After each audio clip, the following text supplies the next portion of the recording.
ಯುವಕರ ಬಗ್ಗೆ ಸಭಾಧ್ಯಕ್ಷರೇ, ಯುವಕರ ಬಗ್ಗೆ ಒಂದ್ ಎರಡು ನಿಮಿಷ ಮುಗಿಸಾಕ್ತೀನಿ ಸರ್. ಯುವಕರ ಬಗ್ಗೆ ವಿಶೇಷವಾದಂತ ಗಮನವನ್ನ ಸರ್ಕಾರ ನೀಡ್ತಾ ಇದೆ. ಯುವ ನಿಧಿ ಯೋಜನೆಯನ್ನ ಯುವಕರಿಗೆ ಕೊಟ್ಟಿದ್ದಾರೆ. ಎಷ್ಟು ಜನಕ್ಕೆ ಕೊಟ್ಟಿದ್ದಾರೆ ಅಂತ ನಾನೇನು ಓದಕ್ ಹೋಗಲ್ಲ, ಯಾಕಂದ್ರೆ ಪುಸ್ತಕದಲ್ಲಿ ಇದೆ.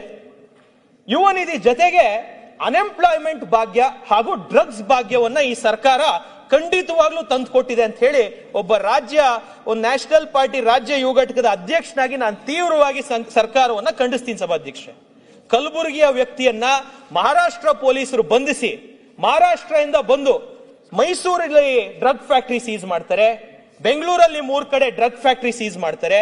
ಇವತ್ತು ನೀವು ಡ್ರಗ್ಸ್ ಬಗ್ಗೆ ಮಾತಾಡಬೇಕು ಅಂದ್ರೆ ಈ ಪುಸ್ತಕದಲ್ಲಿ ಮೆನ್ಷನ್ ಮಾಡಿದ್ದಾರೆ ಸಭಾಧ್ಯಕ್ಷರೇ. To eliminate the drug network affecting youth, a drug suppression task force has been established 56 posts created under the leadership of an ADGP level officer ಅಂತ ಹೇಳಿದ್ದಾರೆ ಸಭಾಧ್ಯಕ್ಷರೇ. ಡ್ರಗ್ಸ್ ದಂಧೆ ಇವತ್ತು ಎಷ್ಟು ವ್ಯಾಪಕವಾಗಿದೆ ಅಂದ್ರೆ ನಿನ್ನೆ ಅಲ್ಲ ಮೊನ್ನೆನೋ ಬಸವನಗುಡಿಯ ಒಂದು BBA ಸ್ಟೂಡೆಂಟ್ ಸರ್, 20 ವರ್ಷದ ಒಬ್ಬಳು ಹುಡುಗಿ ಇವತ್ತು ಡ್ರಗ್ ಪೆಡ್ಲರ್ ಆಗಿ ಮಾರ್ಪಾಡಾಗಿದ್ದಾಳೆ. ಡ್ರಗ್ಸ್ ಅನ್ನ ಇಲ್ಲಿಂದ ಇನ್ನೊಂದ್ ಕಡೆ ಕಳಿಸ್ಲಿಕ್ಕೆ ಆನ್ಲೈನ್ ಅಲ್ಲಿ ಪೋರ್ಟರ್, ಡನ್ಸೋ ಈ ರೀತಿ ಆಪ್ಸ್ ಅನ್ನ ಯೂಸ್ ಮಾಡಿ ಯಾರೋ ಆನ್ಲೈನ್ ಅಲ್ಲಿ ಆರ್ಡರ್ ಪ್ಲೇಸ್ ಮಾಡಿದ್ರೆ ಆ ಆರ್ಡರ್ ಗೆ ಸಪ್ಲೈ ಚೈನ್ ನೆಟ್ವರ್ಕ್ ಅನ್ನ ಈ ಆನ್ಲೈನ್ ವೆಂಡರ್ಸ್ ಅನ್ನ ಗಿಗ್ ವರ್ಕರ್ಸ್ ಅನ್ನ ಉಪಯೋಗಿಸುವಂತ ಕೆಲಸ ಇವತ್ತಾಗಿದೆ. ನಮ್ಮಲ್ಲಿ ಸೈಬರ್ ಕ್ರೈಮ್ ಇದೆ, ಸ್ಪೆಷಲ್ ಟಾಸ್ಕ್ ಫೋರ್ಸ್ ಅನ್ನ ಡ್ರಗ್ಸ್ ಮಾಡಿದ್ದಾರೆ. ಡ್ರಗ್ಸ್ ನ ನಿಯಂತ್ರಣ ನೀವೆಲ್ಲಾದ್ರೂ ಒಂದು ಕಡೆ ಒಂದು ಪಬ್ಗೆ ಹೋದ್ರು ಸಹ, ಒಂದು ಪಾರ್ಟಿಗೆ ಹೋದ್ರು ಸಹ ಎಲ್ಲಾ ಕಡೆ ಕೊಕೇನ್, MDMA, ಎಕ್ಸ್ಟಸಿ, ಆಸಿಡ್ ಈ ರೀತಿ 10 ಡ್ರಗ್ಸ್. ಮುಂಚೆ ಆದ್ರೂ ಗಾಂಜಾ, ಅಫೀಮ್ ಇದ್ರೆ ಇವತ್ತು ಸಿಂಥೆಟಿಕ್ ಡ್ರಗ್ಸ್ ನ ಹಾವಳಿ ಅತಿ ಹೆಚ್ಚು ಆಗಿದೆ. ಏನಾದ್ರೂ ಇದೇ ರೀತಿ ಮುಂದುವರೆದೆ ನಮ್ಮ ದೇಶದ ಶಕ್ತಿ ಯುವಕರು ಅಂತ ನಾವೇನ್ ಹೇಳ್ತೀವಿ, ಯುವಕರು ತಪ್ಪದಾರಿ ಹಿಡಿತಾ ಇದ್ದಾರೆ. Alcohol consumption gen Z, gen alpha ಮತ್ತು ಮಿಲೆನಿಯಲ್ಸ್ ಅಲ್ಲಿ ಕಮ್ಮಿ ಆಗಿದೆ ಅಂತ ಎಲ್ಲಾ ಕಡೆ ರಿಪೋರ್ಟ್ ಆಗಿದೆ. ಆಲ್ಕೋಹಾಲ್ ಕನ್ಸಂಪ್ಷನ್ ಕಮ್ಮಿ ಆಗಿದೆ ಅಂತ ಖುಷಿ ಪಡ್ಬೇಕಾ ಈ ಸಮಾಜ ಅಂದ್ರೆ ಖಂಡಿತವಾಗ್ಲೂ ತಲೆ ತಗ್ಸುವಂತ ಪರಿಸ್ಥಿತಿ. ಆಲ್ಕೋಹಾಲ್ ಬಿಟ್ಟು ಇವತ್ತು ಡ್ರಗ್ಸ್ ಗೆ ಹೋಗುವಂತ ಕೆಲಸ ಇವತ್ತಿನ ಯುವಕರು ಮಾಡ್ತಾ ಇದ್ದಾರೆ. ಇದಕ್ಕೆ ನೇರವಾಗಿ ನಾನು ನಮ್ಮ ಗೃಹ ಸಚಿವರನ್ನು ಆಗ್ರಹಿಸ್ತೀನಿ, ಇಲ್ಲಿ ಯಾವುದೇ ಟಾಪ್ ಲೆವೆಲ್ ಆಫೀಸರ್ಸ್ ಇದರಲ್ಲಿ ಇಲ್ಲ ಸರ್. ಮಾಮೂಲಿ PCಗಳು, ಮಾಮೂಲಿ ಗ್ರೌಂಡ್ ಲೆವೆಲ್ ಅಲ್ಲಿರುವಂತ ಆಫೀಸರ್ಗಳಿಂದಾನೇ ಈ ದಂಧೆಗಳು ನಡೀತಾ ಇರೋಂಥದ್ದು. ಯಾವುದೇ IPS ಆಗ್ಬೋದು, KSPS ಆಗ್ಬೋದು, ಇದರ ದುಡ್ಡು ಬೇಕಾಗಿಲ್ಲ. ಆದ್ರೆ ಗ್ರೌಂಡ್ ಲೆವೆಲ್ ಅಲ್ಲಿರುವಂತ ಕೆಲವೊಂದು PCಗಳು ಸರ್, ಡಿಪಾರ್ಟ್ಮೆಂಟ್ ಅಲ್ಲೇ ಇರುವಂತ ಕೆಲವರಿಂದ ಈ ರ್ಯಾಕೆಟ್ಗಳು ನಡೀತಾ ಇರೋದು. ಡ್ರಗ್ಸ್ ನ ವಿರುದ್ಧ ದಯವಿಟ್ಟು, ನಾನು ತುಂಬಾ ಉತ್ತಮವಾದಂತಹ ಸಚಿವರು ಮಾನ್ಯ ಪರಮೇಶ್ವರ್ ಸಾಹೇಬ್ರು, ದಯವಿಟ್ಟು ಇದ್ರ ವಿರುದ್ಧವಾಗಿ ತೀವ್ರವಾಗಿ ನೀವು ಡ್ರಗ್ಸ್ ವಿರುದ್ಧ ಒಂದು ಕ್ಯಾಂಪೇನ್ ಅನ್ನ ತಗೊಬೇಕು ಅಂತ ರಾಜ್ಯದ ಯುವಕರ ಪರವಾಗಿ ನಾನು ನಿಮ್ಮಲ್ಲಿ ಕಳಕಳಿಯ ಮನವಿಯನ್ನ ಮಾಡ್ತೀನಿ ಸಭಾಧ್ಯಕ್ಷರೇ.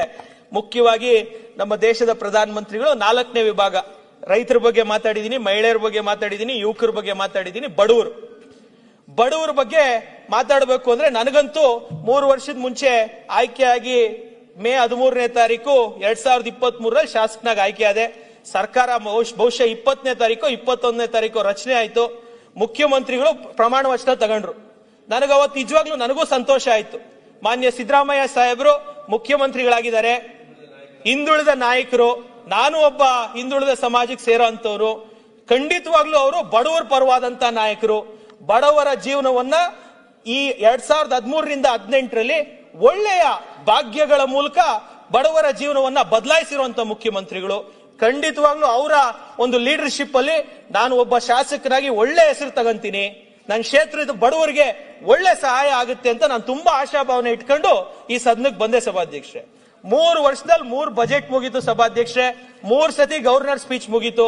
ಬಡವರ ಪರವಾಗಿ ಗ್ಯಾರಂಟಿ 5 ಯೋಜನೆಗಳು ಬಿಟ್ರೆ ಯಾವುದೇ ಒಂದು ಹೊಸ ಯೋಜನೆಯನ್ನ ಈ ಸರ್ಕಾರ ಕೊಟ್ಟಿಲ್ಲ ಸಭಾಧ್ಯಕ್ಷೆ. 4,19,000 ಮನೆ ಅಂತ ಹೇಳಿ ಇಲ್ಲಿ ಹೇಳ್ತಾರೆ ಸಭಾಧ್ಯಕ್ಷೆ. ಬಡವರಿಗೆ ಬೇಕಾಗಿರೋದು ಏನು ಸಭಾಧ್ಯಕ್ಷೆ? ಅನ್ನಭಾಗ್ಯ ಮೂಲಕ ಅನ್ನ ಕೊಡ್ತಾ ಇದ್ದಾರೆ. ನಾನು ಅದಕ್ಕೆ ಧನ್ಯವಾದಗಳನ್ನ ಸಲ್ಲಿಸ್ತೀನಿ. ಅನ್ನದ ಜೊತೆಗೆ ನೀರು, ಕುಡಿಯೋ ನೀರು, ನಮ್ಮ 3 ಜಿಲ್ಲೆಗಳು ಇವತ್ತವರೆಗೂ ನಾವು ಬೋರ್ವೆಲ್ ನೀರೇ ಕುಡಿತಾ ಇದೀವಿ ಸಭಾಧ್ಯಕ್ಷೆ. ಪುಣ್ಯ ಕಟ್ಕೊಂತಾರೆ. 18,000 ಕೋಟಿ ಎತ್ತಿನೊಳಗೆ ಆಲ್ರೆಡಿ ಯೂಸ್ ಆಗಿದೆ. ಒಂದೇ ಒಂದು ಡ್ರಾಪ್ ನೀರು ನಮಗ್ ಬಂದಿಲ್ಲ. ಮಾನ್ಯ ಉಪಮುಖ್ಯಮಂತ್ರಿಗಳು ಮತ್ತು ಚೀಫ್ ನಮ್ಮ VJNL MD ಸಂಚಿತ್ತಯ್ಯನವರು ಯಾವುದೇ ಕಾರಣಕ್ಕೂ 2025ರ ಅಂತ್ಯಕ್ಕೆ ದೊಡ್ಡಬಳ್ಳಾಪುರಕ್ಕೆ ನೀರನ್ನ ಕೊಡ್ತೀವಿ ಅಂತ ಹೇಳಿದ್ರು. ಇದುವರೆಗೂ ಒಂದು ಡ್ರಾಪ್ ನೀರು ಎತ್ತಿನೊಳೆಯಲ್ಲಿ ಬಡವರು ಕುಡಿಯೋ ನೀರು ಕೊಡಕ್ಕಾಗ್ಲಿಲ್ಲ ಸಭಾಧ್ಯಕ್ಷೆ. ಅನ್ನವನ್ನ ಕೊಟ್ಟಿರುವಂತ ಸಿದ್ದರಾಮಯ್ಯನವರಿಗೆ ಧನ್ಯವಾದಗಳು ಸಲ್ಲಿಸ್ತೀನಿ. ದಯವಿಟ್ಟು ನಿಮ್ಮ ಮುಂದಿನ ಬಜೆಟ್ ಅಲ್ಲಿ ನಾನು ನಿಮ್ಮ ಕಾಲಿಗೆ ಮುಗಿದು ಕೇಳ್ಕಂತೀನಿ ಸರ್, ನಮ್ಮ 3 ಜಿಲ್ಲೆಗಳು ಕುಡಿಯೋ ನೀರು ಕೊಟ್ಬಿಡಿ ಸರ್. ಪಾವಗಡ, ತುಮಕೂರು ಅಲ್ಲೆಲ್ಲ ಏನಾದ್ರೂ ಹಾಕೊಳ್ಳಿ, ಹಾಸನ ಅವ್ರಿಗೆಲ್ಲ ನೀರಾವರಿ ಇದೆ ಸರ್. ಇವತ್ತವರೆಗೂ ಇರೋಣ ಮಾತಾಡಿ ಅಣ್ಣ ನಮಗೆ ಆಯ್ತು, ನೀವು ಯಾಕೆ ಮಾತು ಮುಗಿಸ್ಬೇಕಾ ಮುನಿರಾಜ್?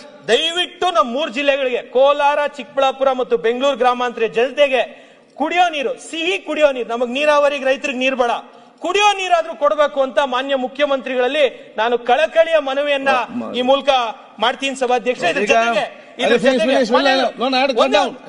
ದಯವಿಟ್ಟು ಮನೆಗಳನ್ನ ಕೊಡುವಂತ ಕೆಲಸ, ಕೇವಲ 4 ಲಕ್ಷ ಮನೆಗಳು ಕೊಟ್ರೆ ನನ್ನ ತಾಲೂಕಿಗೆ 500 ಮನೆಗಳು ಕೊಡ್ತೀನಿ ಅಂತ 500 ಮನೆಗಳು ಕೊಡ್ತೀನಿ ಅಂತ ಸಾಧನಾ ಸಮಾವೇಶದಲ್ಲಿ ಮುಖ್ಯಮಂತ್ರಿಗಳ ಸಮೀರ್ ಸಾಹೇಬ್ ಹೇಳಿದ್ರು. ಇದುವರೆಗೂ ಒಂದು ಮನೆನೂ ಬಂದಿಲ್ಲ ಸರ್. ದಯವಿಟ್ಟು ಮನೆಗಳನ್ನ ಅಂತ ಹೇಳಿ ಧನ್ಯವಾದಗಳು ಸಲ್ಲಿಸ್ತೀನಿ.